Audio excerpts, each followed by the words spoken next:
Perkenalkan, nama saya Mila Supriyanti Salvin, kelas B11 Prodi PJSD NIM 2011 06 17 99. Saya akan membahas tentang metode pembelajaran. Pengertian metode pembelajaran. Apa yang dimaksud dengan metode pembelajaran?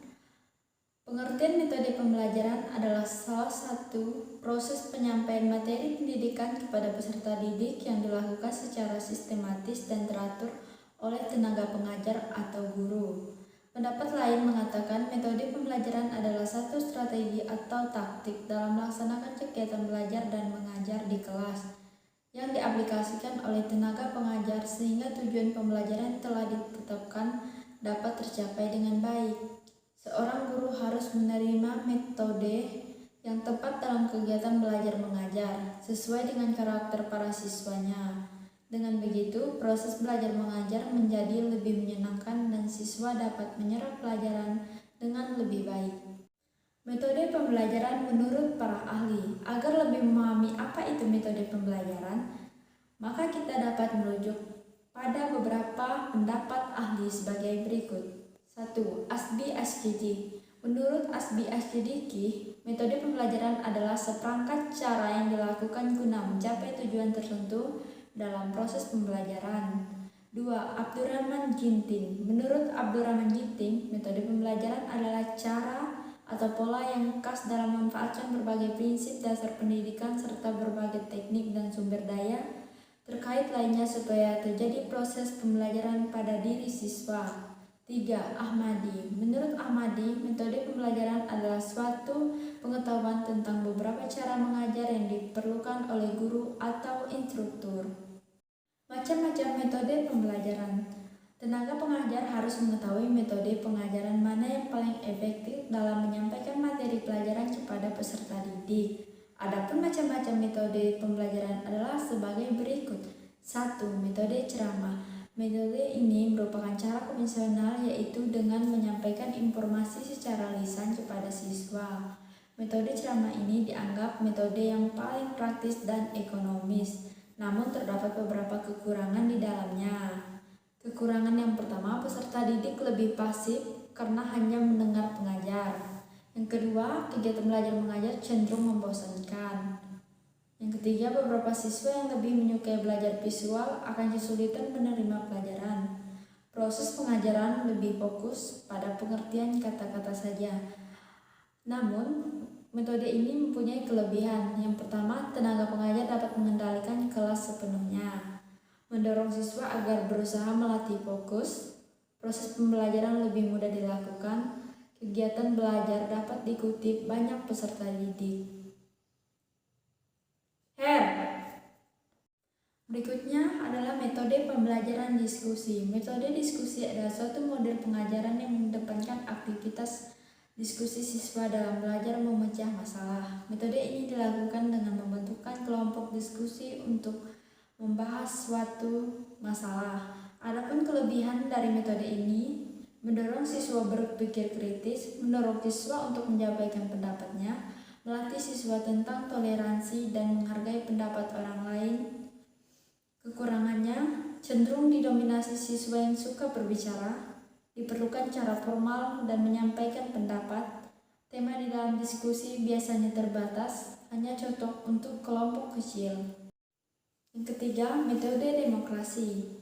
Ini adalah model pengajaran yang dilakukan dengan cara bentuk praktikum sehingga siswa melihat langsung apa yang sedang dipelajari. Metode ini biasanya lebih menarik dan membuat siswa lebih fokus terhadap materi pelajaran.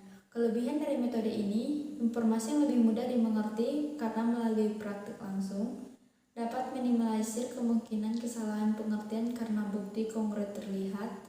Siswa lebih mudah memahami informasi yang disampaikan pengajar. Kekurangannya adalah tidak semua materi pelajaran yang dapat didemonstrasikan. Tenaga pengajar harus orang yang sangat paham mengenai materi yang diajarkan. Hanya efektif bila siswa tidak terlalu banyak. Selanjutnya yaitu metode ceramah plus. Mirip dengan metode ceramah pada umumnya, namun disertai dengan metode lain. Dalam penyampaian materi pelajaran misalnya, metode ceramah plus tanya jawab, metode ceramah plus diskusi dan tugas, metode ceramah plus demokrasi dan latihan. Yang selanjutnya, metode pembelajaran resitasi. Metode ini mengharuskan para siswa membuat suatu resume mengenai materi yang sudah disampaikan oleh pengajar. Resume tersebut ditulis di dalam kertas dengan menggunakan kata-kata sendiri dari para murid. Selanjutnya, metode eksperimen. Metode eksperimen dilakukan dengan kegiatan praktikum atau percobaan lab sehingga siswa dapat melihat materi pelajaran secara langsung. Yang selanjutnya, metode karya wisata. Ini adalah metode belajar dengan memanfaatkan lingkungan atau tempat-tempat tertentu yang memiliki sumber ilmu bagi siswa. Metode ini harus mendapat pengawasan langsung dari guru. Yang selanjutnya, metode latihan. Metode latihan atau training adalah metode pengajaran yang dilakukan dengan cara melatih keterampilan atau soft skill para siswa dengan cara merancang, membuat, dan memanfaatkan sesuatu. Selanjutnya, metode perancangan. Pada metode ini, siswa dirangsang untuk mampu membuat suatu proyek yang nanti akan diteliti. Metode debat. Dalam metode ini, siswa saling beradu argumentasi, baik secara perorangan maupun berkelompok. Debat tersebut dilakukan secara formal dengan aturan tertentu, di mana tujuannya untuk membahas suatu permasalahan dan cara penyelesaian masalah. Selanjutnya, metode skip kooperatif. Metode pembelajaran ini memasangkan siswa dan menuntut siswa untuk menyampaikan intisari dari materi pelajaran secara lisan pada akhir sesi. Guru akan memberikan kesimpulan dari pokok materi pelajaran. Metode pembelajaran mind-mapping. Metode ini menerapkan cara berpikir yang runtun terhadap suatu permasalahan, bagaimana terjadinya masalah dan bagaimana penyelesaiannya. Dengan metode ini, siswa dapat meningkatkan daya analisis dan berpikir kritis, sehingga memahami masalah dari awal hingga akhir. Selanjutnya, metode pembelajaran inquiry. Metode pembelajaran ini dapat mendorong para siswa untuk menyadari apa saja yang telah diperoleh selama belajar. Dalam metode ini, melibatkan intelektual dan mendorong siswa memahami bahwa apa yang telah dipelajari adalah sesuatu yang berharga. Metode pembelajaran discovery. Metode discovery dilakukan dengan cara mengembangkan cara belajar siswa aktif, mandiri, dan memiliki pemahaman yang lebih baik. Dalam hal ini, siswa mencari jawaban terhadap pertanyaannya sendiri sehingga mengingatkan lebih baik. Metode berbagai peran. Metode pembelajaran dengan cara berbagai peran atau role playing dilakukan dengan melibatkan siswa untuk memerankan suatu karakter atau situasi tertentu.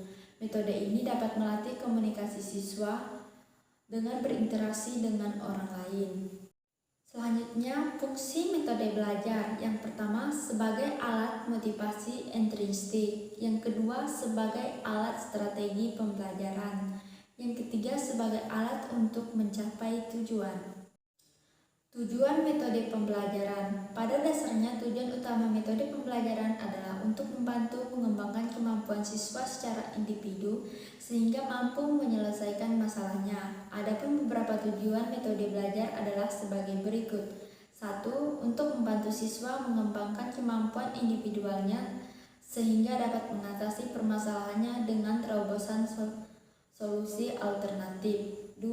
Untuk membantu proses belajar mengajar sehingga pelaksanaan kegiatan pembelajaran dapat dilakukan dengan cara terbaik. 3. Untuk membantu menemukan, menguji, dan menyusun data yang dibutuhkan dalam upaya pengembangan disiplin suatu ilmu. 4. Untuk memudahkan proses pembelajaran dengan hasil yang baik sehingga tujuan pengajaran dapat tercapai. 5. Untuk mengantarkan sebuah pembelajaran ke arah yang ideal dengan tepat, cepat, dan sesuai dengan yang diharapkan. Agar proses pembelajaran dapat berjalan dengan suasana menyenangkan dan penuh motivasi sehingga materi pembelajaran lebih mudah dimengerti